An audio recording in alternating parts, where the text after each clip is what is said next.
Bobby King Green finally gets his first UFC main event, and he's got to take on Islam Makhachev in only 10 days notice. Your main event this weekend, February 26th from the UFC Apex. Islam Makhachev, Bobby Green, the winner of this fight, could be next in line for a world championship opportunity. If we're being honest, the winner of this fight should be fighting for a world championship next, but knowing the UFC and how things are probably going to go, it's probably going to be Conor McGregor versus the winner, Gigi Oliveira, no matter what. But the winner of this fight should be in prime position for the next title shot, or at least the title shot after that. So Makhachev and Green in the main event, 12-fight card. And folks, if you haven't yet, make sure that subscribe button down below for some more UFC here on the channel. Quickly looking at last week's card, in the main event, Jamal Hill beats Johnny Walker at first round knockout, got that one right on the dot. We predicted Jim Miller to win, good win there.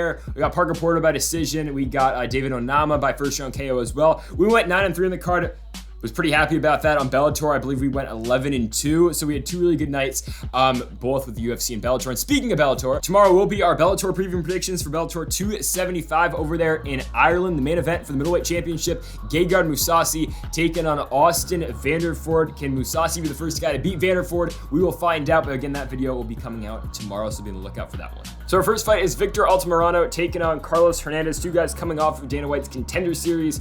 For Victor Altamirano, he was coming off that fight where he won over Carlos Candelario. It was a split decision win for Altamirano. It was the fight where Candelario took it on 2 weeks' notice. Both guys ended up getting contracts, even though Altamirano was the one who ended up winning that fight. He won it by split decision, had a really good third round in that fight. Second round was close, but Altamirano ended up getting the split decision victory in that fight. As for his opponent, in Carlos Hernandez, coming off the win over Daniel Perez on the Contender as well. Close fight that Hernandez did end up winning rounds 2 and 3, eventually getting that decision win by split decision.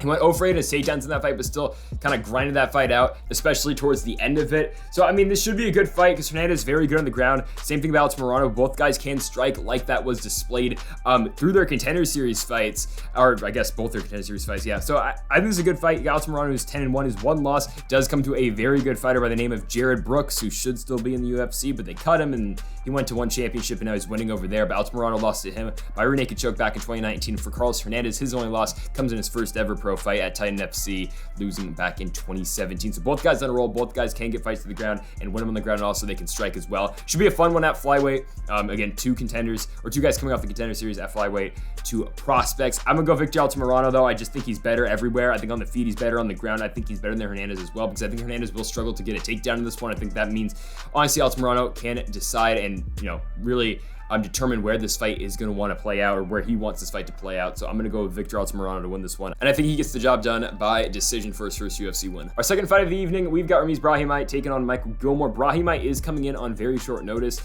stepping in for Johnny Parsons. But Brahimaj should still have a very big advantage in this fight. I mean, he's going to have to cut down to 70 for this one. His last fight was at 70. It was against Court McGee.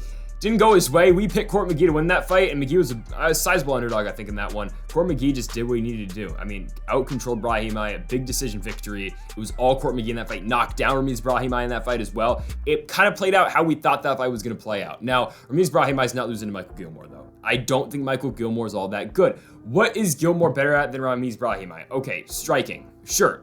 But I haven't seen the power out of Michael Gillmore so far in the UFC. He's had 2 UFC fights. One of them on the Ultimate Fighter, which given he took on short notice, but then he got a real camp against Andre Petrosyan. Is Petrosyan the best UFC fighter? I don't know, because he got beat by Brian Battle, who's keeps looking better and better. Aaron Jeffrey beat him back in LFA. He beat Hu Yang Zhang. I mean, okay, Petrosyan is 2-0 in the UFC, but he took on probably the 2 worst guys that you can probably fight right now at 170. Just no other way to put it. He's not taking on the best opponents. Or sorry, not 170, at 185. All right. So you look at Brahimaj and you look at Gillmore. Again, Gillmore lost twice. He got beat on the ground by Petrosyan. Constant takedowns, constant pressure out of Andre Petrosyan. 4 for 9 on his takedowns, and that one 8 minutes of control, eventually finished him with ground and pound at late in the 3rd round. And then for Gilmore's fight against Gilbert Urbina, Urbina just took him down immediately and subbed him with a rear naked choke. And I know he took that fight on like 5 days notice, but he was the alternate. He knew that he was eventually, that he could get a shot on the Ultimate Fighter, kind of similar to what Hannah Guy, I believe, just got when they're filming the Ultimate Fighter right now. I think she's going to be on the show, similar to what Gilmore got when he fought Urbina. I think Ms. Brahimaj, though, I mean, the game plan's out there. How to beat Michael Gillmore. You take him down, you try to submit him, or you either try to do that or, ground and pound him as well. I think Ms. Brahimaj is going to come in here. I think it's going to be quick. I think it's going to be short on the office, too. I really think it's just going to be takedown Ms. Brahimaj, submission win. I think it's going to be very similar to the Sasha Planatlikov fight. You know what Brahimaj does very well. Takedowns, might not be his strong suit, but once he does get fights to the ground, he is able to control, especially if he is on top. So I think he will be able to get that takedown against Gillmore. I think he will be able to finish him. I'm going for Ms. Brahimaj, first round submission. I mean, there's a reason he's a minus 340 favorite. So yeah, give me Brahimaj. Our next fight, Alejandro Perez taking on Jonathan Martinez. Both guys coming off of wins after having losses, I guess, beforehand. For Jonathan Martinez, had all the hype in the world coming into the Davy Grant fight. I mean, I know he lost his UFC debut to Andre Sokolov, but he won 2 straight, and then he should have beat Andre Ewell. He beat Frankie Saenz. He beats Thomas Almeida, comes in the Davy Grant fight, and it gets knocked out with big overhand left. He was a minus 300 favorite going into that one, and he got knocked out. But he bounced back. He beat Zavad Lavashvili in his last one, winning that fight by unanimous decision, taking on a guy who's 13-0. Odds were about even. I think Martinez was a slight underdog by the end of the week, and he ended up winning by unanimous decision. We got that one right. So cool. Taking on Alejandro Perez. And Perez is a guy who, had a long layoff over 2 years after losing to Song Yadong, got knocked out UFC 239 prelims, knocked out in 2 minutes, and before that lost to Cody Stamann. But he was on a roll before losing both those fights. I mean, beating guys such as Sokolov, beating Yuri Alcantara, beating Matthew Lopez, beating Eddie Wineland, and given it's a 2018 Eddie Wineland, but still a good one to have. And then he came back just in, I believe it was November last year, or October, excuse me, beating Johnny Eduardo, got him with an armbar in the second round. So, I mean, good stuff right there out of Perez. The thing with Perez has been he hasn't been able to land takedowns in his career in the UFC, and I know Perez is normally just a striker, but in the Eduardo fight, once he did get that fight at the ground, he had such an advantage on the ground than Eduardo. But I think Eduardo's 41 years old. He's definitely at the end of his career. I doubt Eduardo gets another fight in the UFC. I mean, maybe he will, but he's on a 3-fight losing streak. I just doubt it. But I don't think Perez is going to take down Martinez because Jonathan Martinez has a very good takedown defense game. You're going to see a striking fight between Jonathan Martinez and Alejandro Perez. And who are you taking between Alejandro Perez, who, hasn't fought that often, and given he's still only 32, which amazes me, he's that young still, and a Jonathan Martinez who's been on a roll and looked very good in his last fight and, had one hiccup against Davy Grant. I'm taking Jonathan Martinez. I think he'll beat Alejandro Perez. I think he's just better on the feet, and that's how simple it gets. I think Jonathan Martinez is just the better striker, so we're going to go with Martinez to pick up the win. I think he'll get it done by unanimous decision. Next up at strawweight, we have got Jinh Yu Frey taking on Hannah Goldy. And for Jinh Yu Frey, losing her first 2 fights in the UFC. Came back though, won 2 straight. And she started a career. She was coming from Invicta. She was the atomweight champion over there. And again, I will keep saying the UFC should make an atomweight division. They just keep refusing to make one. But still, she won the Invicta championship, came back, lost to Kay Hansen, lost to Loma Lookboonmee. Okay, that's gonna happen to you. And Kay Hansen hasn't had the best UFC run so far after winning that fight against Jinh Yu Frey. She's dropped 2 straight. Given she should have beat Corey McKenna probably, and she's going to fight later at UFC 273 is Kay Hansen. But for Jinh Yu Frey, again, she loses to Hansen. She loses to Loma Lookboonmee. She just got out Muay Thai by Loma Lookboonmee in that fight. It was all Lookboonmee. Like, Jinh Yu Frey is not a bad striker, but Lookboonmee made her look like an amateur in that one. So you're looking at Jinh Yu Frey's next fight. It's against Gloria De Paula. And that fight has now aged tremendously because you look at how Gloria De Paula just beat Diana Belbita, and Belbita's name is going to come up in a second as well. But Jinh Yu Frey goes in there. She lands 2 takedowns. Just the entire fight, controlled time on the ground. She had 10 minutes of control, 2 takedowns. Huge win there, right there for Jinh Yu Frey. And then she bounces back and she shows, all right, I'm gonna go strike with Ashley Yoder, who's not the best striker, I know, but she came in there, she struck with Ashley Yoder, she ended up winning the fight by unanimous decision. Now, Jinh Yu Frey's opponent is Hannah 24K Goldy. For Hannah Goldy, hasn't been great results so far in the UFC. Came in on the Contender, won by unanimous decision, dropped the next 2 fights to Miranda Granger and Diana Belbita, who again just lost to Gloria De Paula. And then Hannah Goldy beat a fighter who is now 4-5, and Emily Whitmire. And Emily Whitmire, if you were interested, is fighting in Fury FC next month against Celine Haga, a fighter who's 13-17. Emily Whitmire is 4-5, so 2 losing fighters are going to go fight, or losing record fighters are going to go fight in Fury next month. Okay, but that's Hannah Goldy's only win so far in the UFC. It's an armbar against Whitmire. In that fight, I think we picked Emily Whitmire too, which was bad on my part, but Whitmire landed a takedown. Goldy from bottom, though, had the armbar, tapped her out. So that's how Goldy won her last fight. My problem with Hannah Goldy is I don't think she's going to be able to do that against Jinh Yu Frey, and I think Jinh Yu Frey's got multiple ways of winning this fight. She can either take down Hannah Goldy, and I don't think she's going to make the same mistake that Whitmire made on top, because Jinh Yu Frey's just the all-around better fighter who's got more fight experience and better fight IQ than Emily Whitmire. It's either that, or she keeps the fight standing and she's going to strike with Hannah Goldy, and she'll probably beat Hannah Goldy striking as well. The only other thing you can think of in this fight is Hannah Goldy trying to take down Jinyu Frey, but Jinyu Frey has pretty good takedown defense. She's only been taken down twice so far in the UFC, and they both came in the Kay Hansen fight. So I like Jinyu Frey to win this fight wherever it does end up. I think she'll win it by decision, through the striking, through maybe the grappling as well. But yeah, I really like Jinyu Frey to win this fight.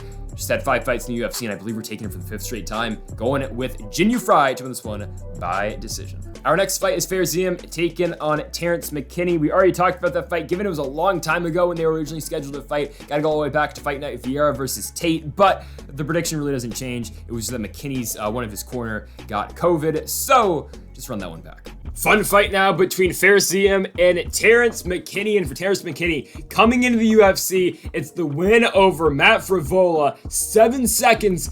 That's all it took. UFC 263 in Arizona. Frivola getting knocked out pretty quickly by Terrence McKinney. McKinney took that fight on super short notice as well. That fight was at 155, and of course Terrence McKinney staying 155 here for the Fair Ziam fight. He fought some at LFA, I believe at catchweight 160. Yeah, his last fight at LFA was a catchweight fight. He won that one in a minute. Before that, picking up one in LFA as well. 17-second finish by head kick, and before that, oh yeah, 16-second knockout as well. Terrence McKinney is here to fight, and he's always gonna have quick fights. I mean, the last fight for Terrence McKinney to go to the 3rd round, you gotta go all the way back to his 4th career fight against Brandon Todd, where he won by heel hook in the 3rd round. This guy has been so damn good, and you look at his losses, man. Recently, it's Derek Minner, tremendous ground fighter, one of the best grapplers really in the weight class. Derek Minner is a monster on the ground. And then also Sean Woodson. I mean, right? And I know Derek Minner just lost the last fight to Darren Elkins, but still, it's no easy fight outside the UFC. And Sean Woodson looked very good in the Colin Anglin fight just last week. So, Terrence McKinney, tremendous opponent outside the UFC too, and he keeps winning. Those last 4 fights, all about a minute. I mean, the longest fight that Terrence McKinney has had in his last 5 fights was 1 minute and 12 seconds. Nuts. I mean, you don't see the power out of a guy at 155 like Terrence McKinney does have. Now, it's not just the striking at Terrence McKinney too. McKinney's got a very underrated ground game as well that might give Fair Ziam some problems. And you look at Fair Ziam, he's coming off that win over Luigi Venturini. Now, he barely wins that one by split decision. We picked Fair Ziam to win that one. It's such a close fight to score. It really is. I mean, you give the 1st round of Fair Ziam. I see you give the 2nd round of Fair Ziam. You give the 3rd round of Luigi Venturini. It's the 2nd round, really, that's the turnaround for me. It wasn't that good of a fight. Let's just be honest with ourselves. Venturini lands that one takedown the 3rd. I think Ziam won, but still was a close fight. You look at his fight before that against Jamie Mullarkey. He wins it by unanimous decision. Now, you can debate the scorecards all you want for that fight, but it's a win for Fair Ziam. His 1st fight in the UFC. It's a loss to Don Madge, the now PFL fighter in Don Madge. Ziam loses by unanimous decision. Another fight that's not all that great. It's all groundwork for Don Madge in that fight. And yeah. Will Fair Ziam be out-controlled by Terrence McKinney on the ground in this fight? I don't know, because I don't think McKinney's really going to go to the ground game. And yes, Fair Ziam does have some submissions under his belt, but really in his last couple of fights, he hasn't been that all great on the ground. But I just don't think Terrence McKinney's that guy to go in there, shoot for takedowns. I think this is going to be a striking fight. And you look at what Terrence McKinney's done recently, who's to say that Fair Ziam's going to be the guy that can weather the storm? I don't think he's going to be. Again, I thought Frivola was going to have a good shot to beat Terrence McKinney. Didn't happen. I think McKinney's going to come in here aggressive like he always does early in the 1st round, and I think he's probably going to put away Fair Ziam. I think his striking is way better than Ziam. I think his power is better than Ziam, and if he has to result to the ground game as well, I like Terrence McKinney down there too. So I'm going to go Terrence McKinney finishing Fair Ziam. I mean, hell, this guy hasn't seen a 2nd round since the Sean Woodson fight. If you don't look at the Sean Woodson fight, last time he got out of the 2nd round was his 4th fight in his pro career. He has never gone to the judges' scorecards. I don't think we're going to see a decision in this one either way. Actually, if Fair Ziam wins, it'll probably be a decision, but still, I think Terrence McKinney's going to beat Fair Ziam. I think he gets it done with the 1st round knockout. Our next fight at women's bantamweight, we've got Josiane Nunes taking on the UFC debuting fighter in Ramona Pascual. We're going to start first here with Ramona Pascual. She's coming off the winner, or her last fight in Invicta. She won with a TKO finish. Needs the body in the 1st round. It was only a minute fight. Good win for her. She won against a fighter who's 2-0. She's minus 375 favorite going in that one. It was at catchweight 150 though. This fight obviously going to be contested at 135. Before that for Pascual, she's fighting at 145 on Icon. Before Masvidal bought it out, she beat Guadalupe Guzman by keylock armbar in the 1st round. And before that, fought in WLF Wars over there, of course, in China, winning that fight at bantamweight that she did have by unanimous decision, I do believe. Yeah, by unanimous decision, or by KO, sorry, in the 1st round in 26 seconds. So Pascual does have knockout power. for 135 pounder, and that's what kind of makes this fight somewhat intriguing because both these fighters do have power. But my problem is that Josian Nunes is probably just a lot better than Pascual. Just because you look at what Pascual's done outside the UFC, there's some okay wins, but only one fight in Invicta and one fight in WLF against fighters 4 and 5, and then beating a fighter who hasn't even, debuting fighter at 145 on Icon is just a little bit tough. It just is. I think Josian Nunes has got so much power at 135. You saw it in her last fight against Bia Malecki, and it was a weird fight because Nunes is 5'2", and Malecki's like, 5'10"? Still though, Nunes knocked her out in the first round. We picked Bia Malecki to win. Didn't go our way, and it looked very good for Josian Nunes. Before that, man, all knockout wins before the UFC. I mean, except for one. Like, you look at Nunes, you see the graphic we have on the screen, 7 knockouts, 1 decision. Josian Nunes has got power that not a lot of fighters at 135 have at the women's weight classes. So I really like Josian Nunes to win this one, especially with Pascual taking this one on short notice, and is something to watch out for. Her last fight was at 150. Now she's got to cut to 135, especially on short notice. I think it'll be tough on her.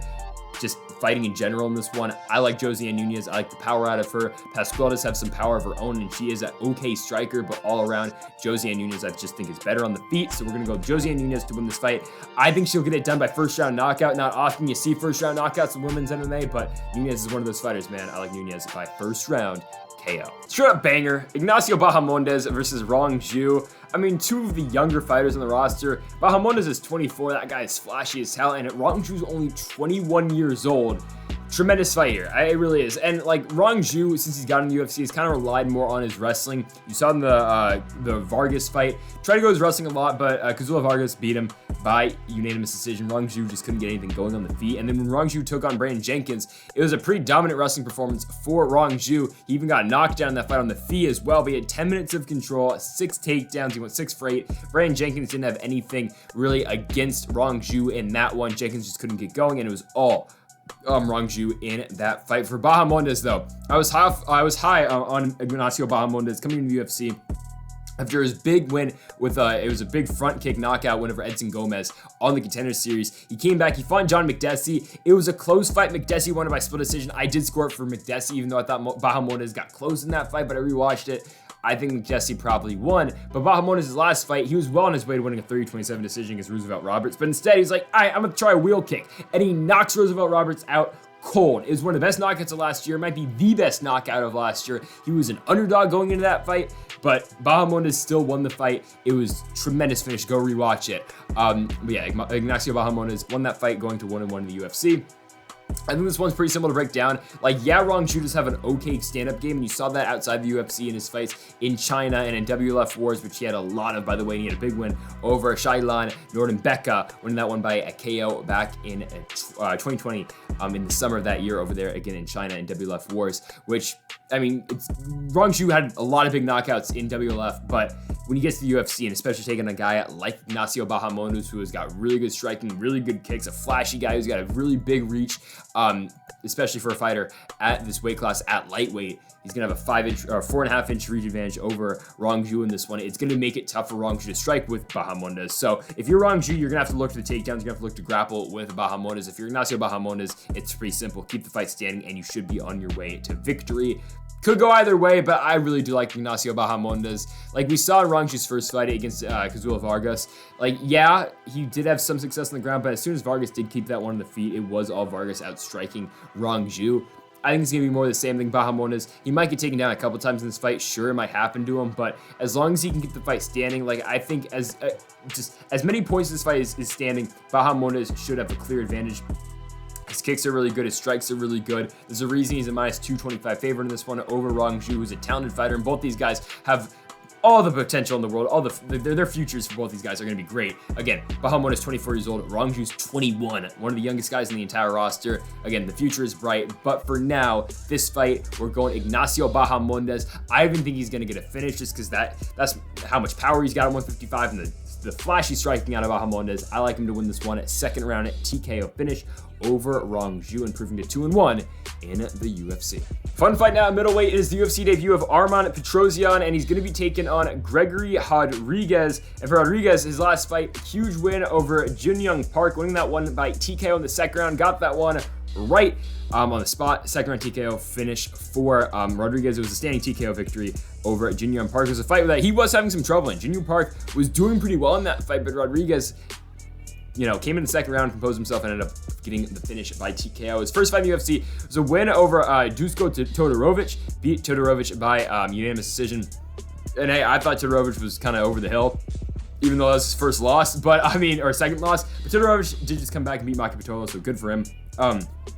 For Rodrigues, another big win. It was a win over Josh Fremd, who's now in the UFC, winning on FAC. Dana White looking for a fight, but he beat Fremd by first round KO. And before that, beat Al Matavo by second round KO as well in LFA. Really stack up the wins. He did get a shot in the Contender Series, which he did lose to Jordan Williams, which now looking back on it isn't great because Williams, he went 3-0 in the UFC, losing to Imavov, Gall, and Ian Gary. But Rodrigues, 11-3, a lot of knockout power. He's solid on the ground as well, very good. We just don't see his ground game all too often. You saw in the Dusko Todorovic fight, on that, but you didn't see much of it in that fight. In the Gillmore Park fight, he was on the ground in the first round to take him down, but in the second, it was the finish on the feet. And that was opponent here in Arman Petrosyan. For Petrosyan, coming up the win on the Contender Series. It was a good win. It was a head kick finish, and he finished it on the ground. It was against Kolev. It was a tiring fight because they really fought a very heavy pace in that first round. Well, Petrosyan did because he got taken down early, and Kolev did keep him on the ground for about 3 minutes, but it was a tiring fight for that first 5 minutes of the fight. Petrosyan, though, eventually got back to his feet and finished Kolev. Striking is a little bit slow when compared to Gregory Rodrigues. Now, given was it him being on the ground for 3 minutes and trying to get up for 3 minutes? Maybe. But if you are Rodrigues, you see that, and maybe you're thinking of taking down Petrosyan in this fight. Not really entirely. Gregory Rodrigues does mix up his strikes and his takedowns, so you could see it, but I think Rodrigues has a good advantage on the feet as well against Petrosyan. It's just that, Arman Petrosyan's 6-1. He's only had 7 pro fights. The win over Kolev's good. Other than that, though, he's got a win over Artur Eskulov. I probably butchered the hell out of that. Back in 2021. Guy was 8-0 at the time and came back, beat a guy who was 4-1, lost to a 7-3-1 fighter, beat an 0-0 fighter, and then just beat Kolev. He's got some wins, don't get me wrong, but I just think Gregory Rodrigues is better on the feet. I think Rodrigues is the advantage. I think he's faster than Arman Petrosyan is. And then on the ground, if Rodrigues doesn't want to take it down there, I think he will have an advantage in the wrestling and through the pure jiu-jitsu as well, because Rodrigues does have underrated jiu-jitsu too. Yeah, I think Gregory Rodrigues is going to win this one. I think he's going to end up winning this one by TKO, though. I think, again, you could see this one contested on the ground, but I think Rodrigues' striking is just quicker, and it's all around better than Petrosyan. He's got more power than Petrosyan. I like Gregory Rodrigues to beat Arman Petrosyan. I think he gets it done again with a second-round TKO finish. Really interesting fight here at lightweight. Arman Tsarukyan taking on Joel Alvarez. For some reason, I can't find exact odds in this fight. I don't know. I have it right now. These are old odds too, from I believe when the fight was first announced. I got -320 for Tsarukyan and plus 260 for Alvarez. That could be wrong. I don't know. But I could see it because Arman Tsarukyan, this guy's really good, man. Really. You look at the fight with Islam Makhachev, and given does he lose the fight and does he get, does Makhachev win pretty much every single round of that fight? He does. One judge scored 1 round for Arman Tsarukyan, which is all right, but it's one of those fights that we said that, but I think we say this every single time Tsarukyan fights, is that we could see Arman Tsarukyan and Islam Makhachev for a world championship in 5 years, and I wouldn't be surprised. It was one of those fights, again, 2 prospects early in their careers in the UFC. It was Tsarukyan's first fight in the promotion. It was one of Makhachev's first 5 fights as well in the UFC. You can see these guys again at the top of the weight class fighting again for a world championship. Now, I wouldn't put those same exact stakes on Ignacio Bahamondes versus Rongzhu, but maybe. Both those guys are really young. It's just something similar to that, right? So, since that fight against Makhachev, though, for Tsarukyan, looking very good. The winner of Olivier Aubin-Mercier, he gets the decision win. He beats Davey Ramos by decision. He beats Matt Frivola by unanimous decision. And then most recently, just absolutely demolishing Chris Josiagos. We said that when that fight was announced. Why is this fight happening? Respect to Chris Josiagos for taking this fight, but Tsarukyan should go in there and he should dominate him. I thought it was going to be a 15-minute masterclass by Tsarukyan, but no, he decided to get the knockout 2 minutes into the first round.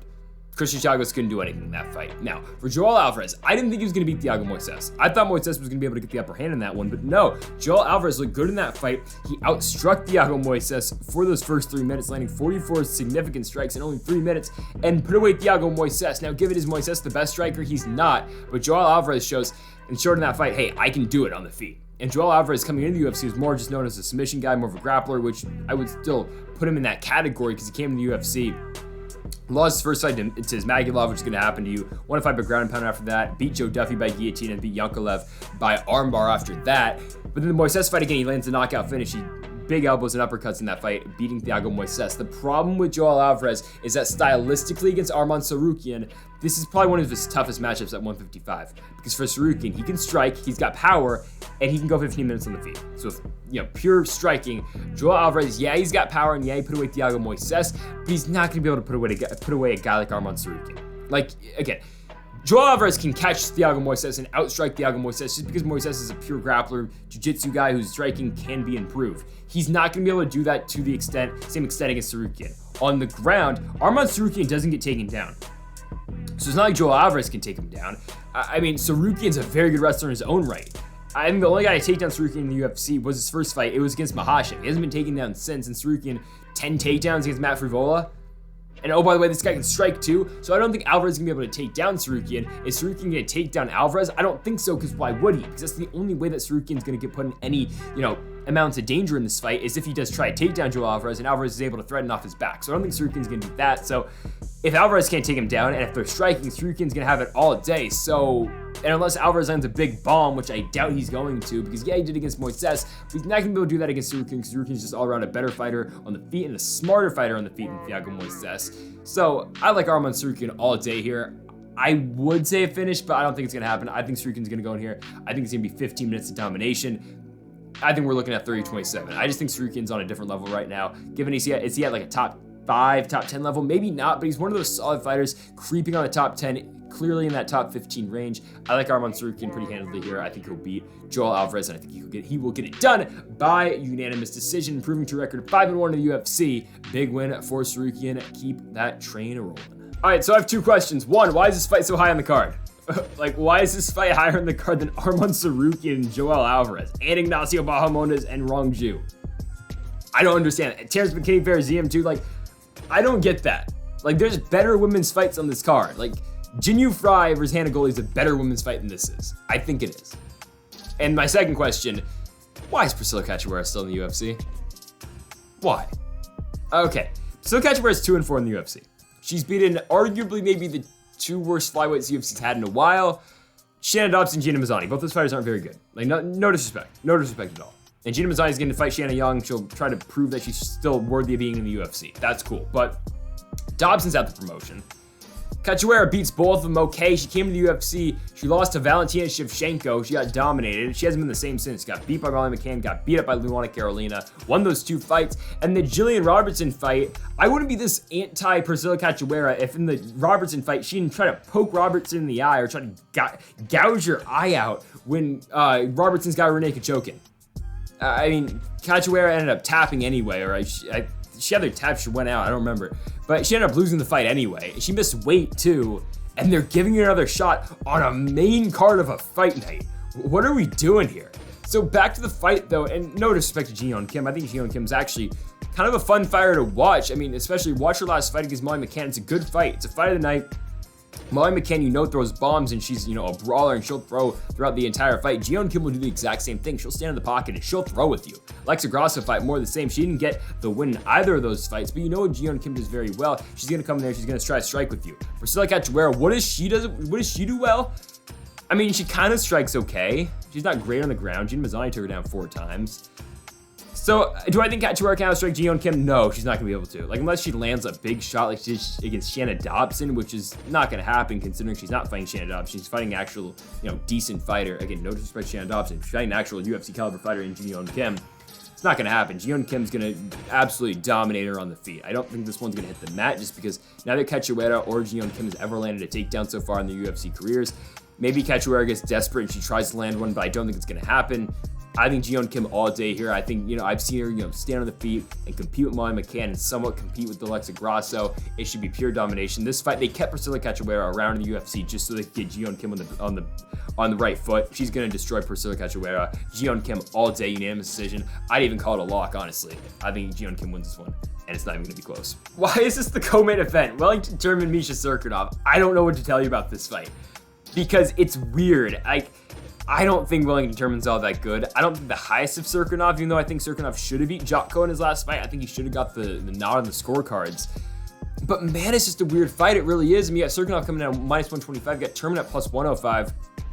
For Wellington Turman, He's won twice in the UFC, but his losses are bad, and they're real bad. His wins aren't the most impressive either, and I'll tell you the wins. The wins are Sam Alvey. He barely beat Sam Alvey. He beat him by split decision. Now, Turman was deducted points twice. He's got 2 points taken away from him for eye pokes, and he still somehow won. You look at the scorecards of that fight. It's on Petrosyan Chikade's The Ultimate Fighter finale card. You got the scorecards in this one. Strap in. The scorecards go as follow. You've got Wellington Turman winning 27-28, or sorry, winning 28-27 on 2 cards and 27-28 losing on the other card. So he's had 2 points taken away from him, and he still won the damn fight. Because that's showing you where Sam Alvey is in this point of his career. And Sam Alvey still hasn't been cut. He'll probably get another fight because he just lost to Brendan Allen in short notice, 205. I guess they'll probably give him another fight. Whatever. Alvey's saying he's going to take time away from the sport. I think he should permanently take time away from the sport because Sam Alvey's actually a good guy, and I like Sam Alvey, but damn, dude, just please stop fighting. But Turman barely beat that Sam Alvey. His losses. Knockout loss to Bruno Silva. Now, Bruno Silva, you could argue is like honestly 3 fights away from the championship because if he beats Alex Pereira, which I don't think a lot of people are expecting him to win. If he does, he's fighting the top 10. He wins that fight in the top 10. Give him honestly a guy in the top 5. Bruno Silva might be one of those challengers on the short list for Israel Adesanya, just considering Adesanya needs fighters to fight after he fights Cannonier, which assuming he's going to win, and you know, whoever he fights after that. Because, you know, if Alex Pereira beats Bruno Silva, I think he's going to get a title shot after that. So if Bruno Silva, you got to hold that guy in the same regard. It's not a bad loss for Turman. Yeah, he gets knocked down the first round, but Bruno Silva's good. So after that, or before that for Turman, he loses to Andrew Sanchez. He gets knocked down the first round. Sensing a theme here, Turman's chin is terrible. He beat Marcus Perez, who's not in the UFC anymore, and Marcus Perez is now a professional pillow fighter. That's not a joke. He actually does that now. Like, go watch that. And then he lost to Carl Roberson before that by split decision in Sacramento on the Duran Milan card. All right, Misha Cirkunov. He should have beat Jotko. I don't know how he didn't get the nod. He just looked pure stats in this one. Strikes are identical. Cirkunov has 4 minutes to control, 5 for 17 on his takedowns. He still loses the fight. I don't know. He lost Ryan Spann before that. He got knocked down in the first round. Expected. Beat Jimmy Crute, which is still a weird win. He got him with the Peruvian necktie in the first round. Subbed him. Crute was beating him on the feet, but all it took was 1 takedown for Cirkunov and the Peruvian necktie to finish. He lost to Johnny Walker before that. Okay, Johnny Walker had a cartoon knockout finish when he lost to Jamal Hill. Just everything Johnny Walker does is funny, and unfortunately him getting knocked out was funny just a couple of nights ago. Before that for Cirkunov, he subbed Patrick Cummings. He lost to Glover Teixeira, who's the world champ now. I just don't know how this fight plays out because Turman's supposed to have a good ground game, but he's only, his takedown accuracy is 22% of the promotion. Whenever he strikes, he gets knocked out. But Cirkunov isn't a good striker by any stretch of the imagination. He's just not. Like, yeah, he can kind of, grind in the pocket, but he's trying to take you down. Turman, though, has never been taken down in the UFC, which given not many guys try to take him down because they just think they can knock him out. So it's just a weird fight. It really is. You might see a striking fight with Turman and Cirkunov for 3 rounds. If that happens, I like Cirkunov sloppy striking over Turman. If it's a ground fight, I think Cirkunov's better down there too. I think the pressure of the wrestling should be enough to beat Wellington Turman if he can take him down. If he can't take him down, then Turman's screwed anyway because then he's gonna have to strike with them. So if Turman is getting shot on, I think he'll probably just fall down and hope he can rely on his grappling. Honestly, I like Misha Cirkunov. It should be a sloppy, boring fight if we're being real. I think Cirkunov wins by decision. Not looking forward to it. It's in a co-main event, whatever. Yeah. I guess. Misha Cirkunov by decision. All right, let's go, man. It's time for your main event of the evening. Bobby Green finally in this main event spot, and my goodness, short notice Islam Makhachev. Okay, again, I said it in the open. The winner of this fight should be fighting for a world championship. Will it happen, though? I don't think so. I think, okay, the winner of this fight is probably going to fight the winner of, I don't know, maybe Michael Chandler, Tony Ferguson. Maybe Dariush comes back into the play. I don't know. I think, honestly, Bobby Green, and it sounds crazy to say, I think Bobby Green's more likely to get a title shot with the win over Islam Makhachev, rather than Islam Makhachev. If Makhachev wins, I think he's less likely to get the title shot than Bobby Green if Bobby Green were to win.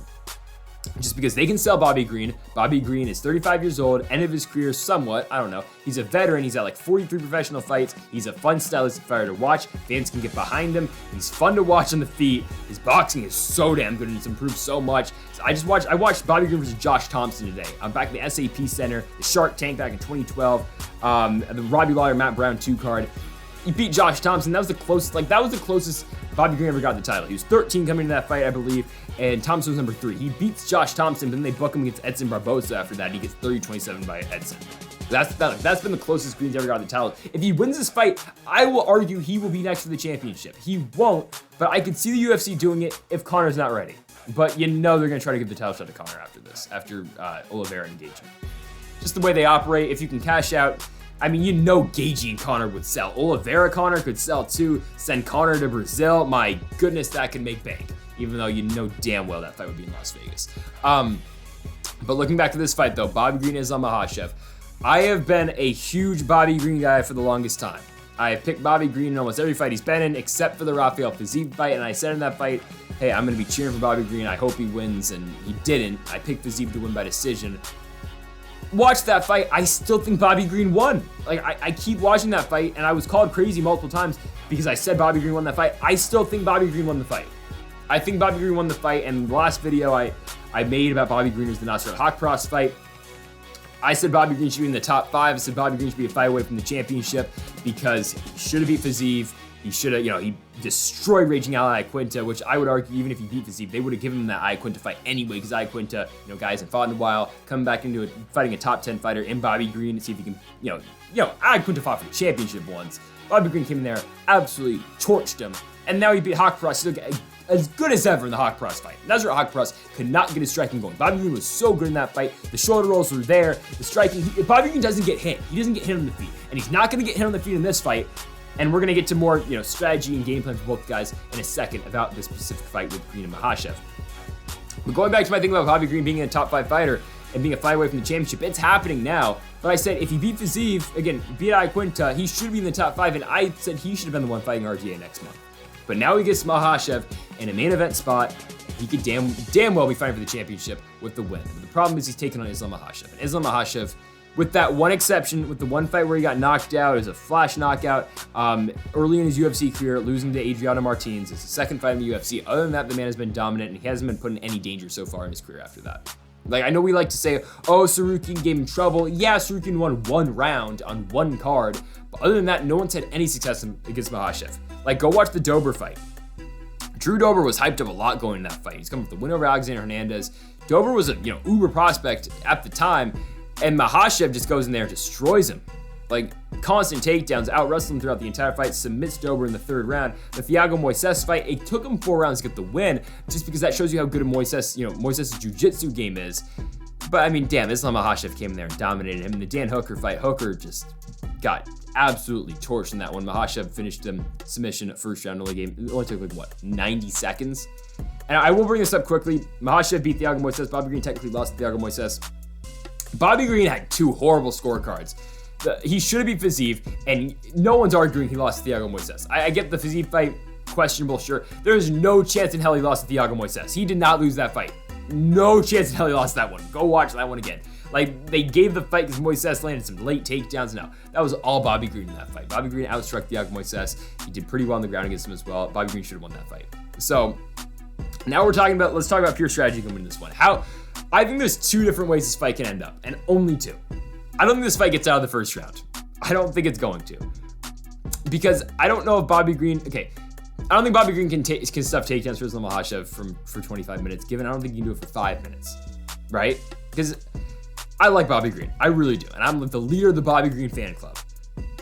But if he can't, if he gets taken down by Makhachev, he's probably going to get subbed in the first round. It's just, because if that happened to Dan Hooker, it's likely going to happen to Bobby Green. I know Bobby Green's got the collegiate wrestling background and all of that. He's a very good wrestler. Bobby Green is a good wrestler. Islam Makhachev, coming from Dagestan, it's that Habib style. Not many guys, honestly, no one can really contend with this guy on the ground. So if Bobby Green's gonna win, you know what the strategy's gotta be. He's gotta come out there like the Al Iaquinta fight, and he's gotta knock him out cold in the first round. He's gotta knock out Islam Makhachev before Makhachev can get hold of his legs and drag him to the ground. Honestly, I think it's possible though. I truly think it is possible because that's Bobby Green's so quick on the feet. I think a lot of people underrate Bobby Green's power, which it's not the greatest, but Makhachev doesn't get hit a lot. He does not get hit a lot because he's constantly shooting for takedowns. If Bobby Green can be that guy to hit him, Maybe Makhachev goes down and maybe Bobby Green scores the first round knockout finish. Maybe that's what happens. It's the big upset. It's the upset of the year. Bobby Green's getting a title shot because he just beat Islam Makhachev, ruining the hype train, one of the biggest hype trains in the sport. Parallel, honestly, I would say to Khamzat Chimaev, maybe even more than Makhachev does have right now. It's supposed to be the next Khabib for a reason.